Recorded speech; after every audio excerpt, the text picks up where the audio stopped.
Salah satu doa yang selalu kita idam-idamkan, bahkan kita hafal sejak kita kecil, doa sapu jagat. Rabbana atina fid dunya hasanah wa fil akhirati hasanah wa qina adzabannar. Kita minta kepada Allah keselamatan di dunia dan keselamatan di akhirat. Kita ingin di dunia ini bahagia dan di akhirat pun kita bahagia. Sayang seribu sayang, kita kadangkala salah menafsirkan soal bahagia dan selamat. Kita keliru menafsirkan dan mengartikan apa itu bahagia dan apa itu selamat.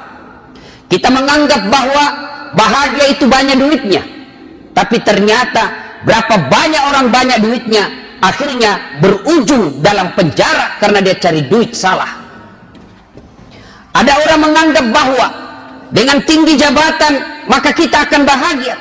Kalau hanya dengan jabatan kita bahagia, maka berapa banyak orang Indonesia yang hanya bisa bahagia karena terbatas pejabat. Dan jabatan itu akan hilang seiring dengan perjalanan waktu. Ada orang menganggap bahwa bahagia itu populer, terkenal di mana-mana.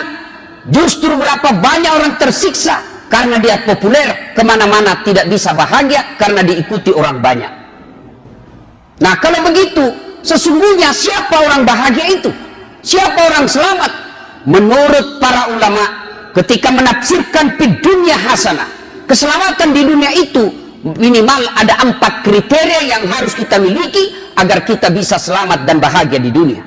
Yang pertama, orang bahagia dan selamat di dunia itu memiliki istri atau suami atau pasangan yang beragama dengan baik. Meskipun duit banyak, meskipun pangkat tinggi, meskipun populer, tapi kita dibawa kendali istri, dan istri kita itu tidak bagus agamanya, menderita kita, Pak.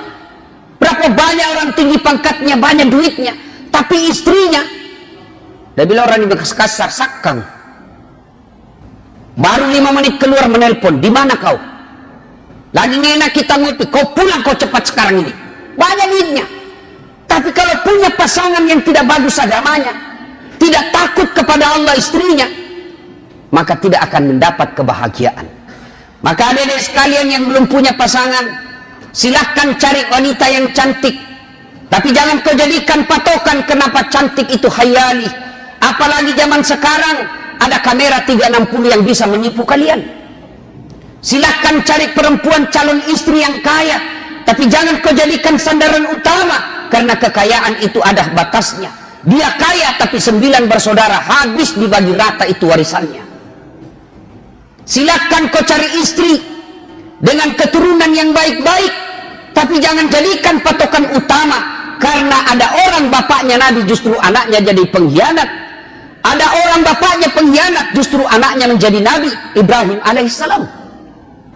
Kalau begitu, agar kalian bahagia dengan pasanganmu, maka pilih perempuan yang bagus agamanya. Lalu orang bertanya, Ustaz, kriteria 4 itu kan kenapa agama di belakang? Kenapa bukan agama nomor 1?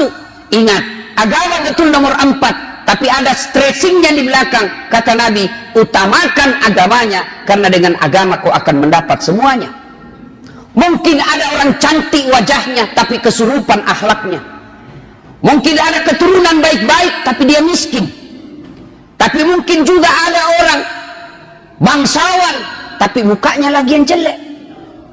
Maka untuk memperoleh 4-4-nya, 1000 perempuan belum tentu ada yang sempurna. Karenanya agama menjelaskan kepada kita, utamakan agamanya. Mukanya jelek, tapi dengan akhlak yang baik memperbaharui kejelekannya. Dia miskin, tapi akhlaknya akhirnya memperkaya pribadinya. Maka agar mendapat kebahagiaan pertama adalah pasangan yang baik. Bapak tentu berpikir, bagaimana kita yang sudah terlanjur? Masih ada jalan keluar bagi Islam. Bapak punya kuota 4 giga. Ada peluang. Tapi itu darurat.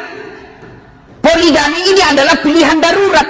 Darurat ini diilustrasikan, diibaratkan, dia adalah pintu darurat dalam pesawat. Itu pintu darurat tidak setiap saat boleh dibuka. Nanti betul-betul darurat. Kalau Bapak buka tidak pada saat darurat, maka Bapak dapat tangkap polisi.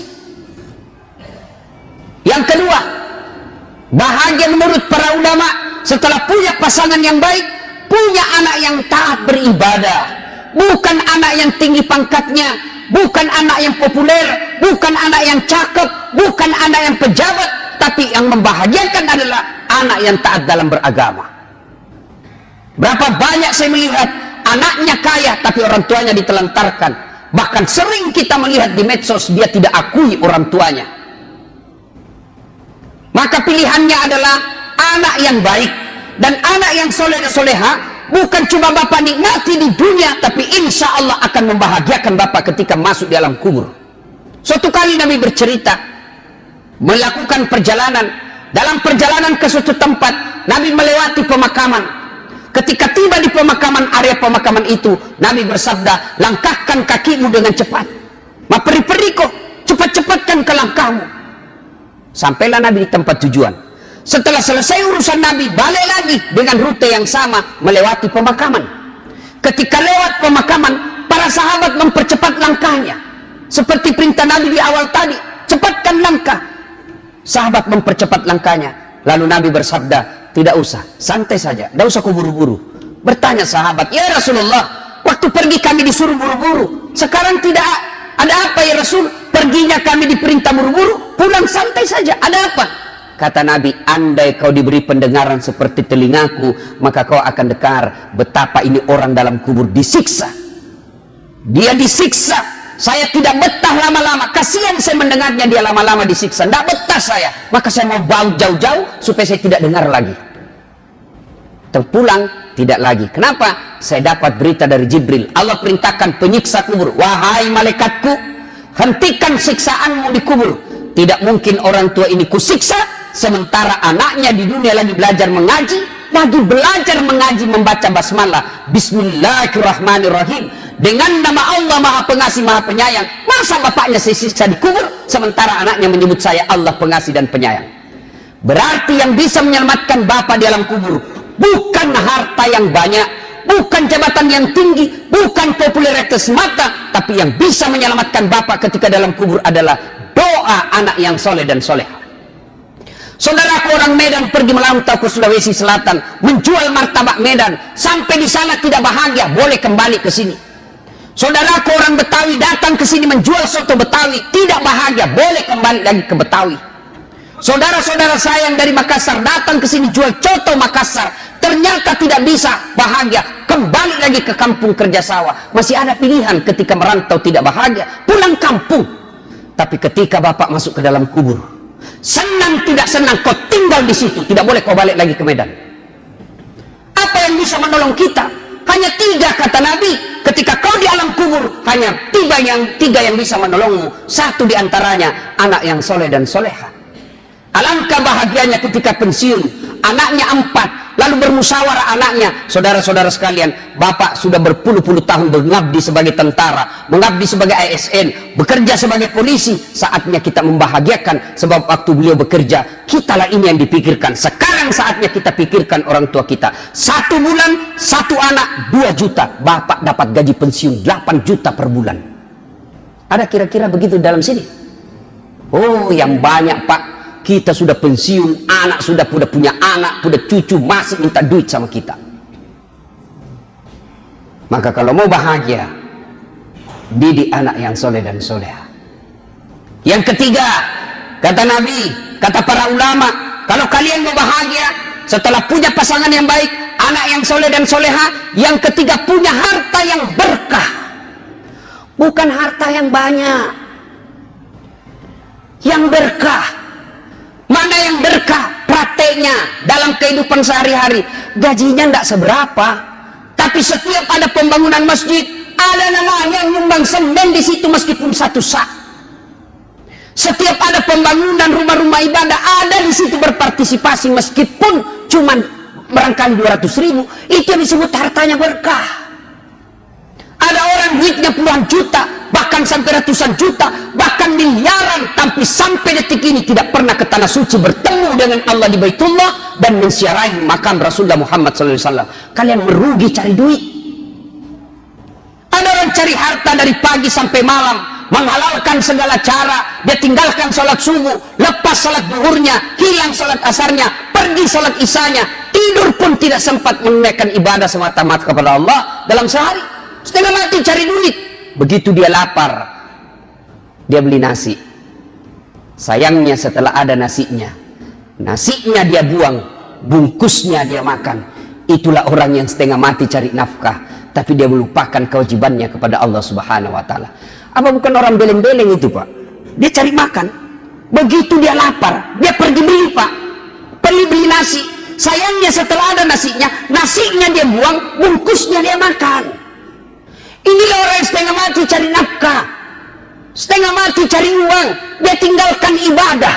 Termasuk mereka yang selalu sholat Jumatnya terlambat.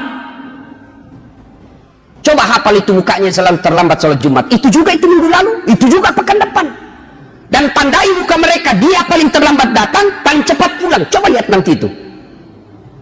Paling terlambat datang, paling cepat pulang. Begitu orang khutbah dia tidur. Mau masuk surga, nenekmu punya surga. Na'udzubillah min dzalik. Yang keempat, jika ingin bahagia kata para ulama, adalah punya sahabat yang baik. Sahabat ini sangat menentukan keimanan kita. Kalian kalau mau bahagia, bersahabat dengan orang-orang soleh. Siapa orang-orang soleh itu? Yang dekat dengan masjid. Siapa orang-orang soleh itu? Ya ulama. Mau bahagia dekat dengan ulama, dekat ahli agama. Dan orang yang dekat dengan agama, bersahabatnya bukan karena kepentingan politik, bukan karena kepentingan semata dunia, tapi bersahabatnya bertemu dan berpisah karena Allah. Tapi sayang, kita lebih cium tangan sama bupati yang baru saja tanda tangan korupsi daripada sama ulama. Kita lebih senang sama ketua DPR yang banyak bohongnya daripada ulama. Ulama kita bully hanya karena tidak setuju dengan pendapat kita. Ketika dakwah menyakiti kita, ulama berpidato amar ma'ruf nahi munkar, malah kita musuhi.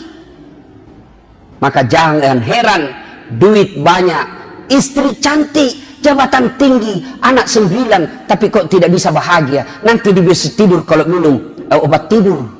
Di dalam mobilnya yang harga miliaran, baru 2 menit sudah sengsara. Hati-hati, kiri-kiri, mati kita. Tidak akan kau temukan kebahagiaan apabila bahagia itu tidak kau dasari atas pendapat dan ilmu-ilmu para ulama. Semoga Allah Subhanahu wa Ta'ala memberikan kemampuan kepada kita untuk memperoleh 4 ini, sehingga kita betul-betul meraih keselamatan di dunia dan insya Allah keselamatan di akhirat. Semoga ada manfaat, lebih dan kurangnya mohon dimaafkan. Nun wal kalam yasturun billahi fi sabilil haq. Barakallahu li wa lakum wa izzazil mu'minin. Innahu huwal ghafurur rahim.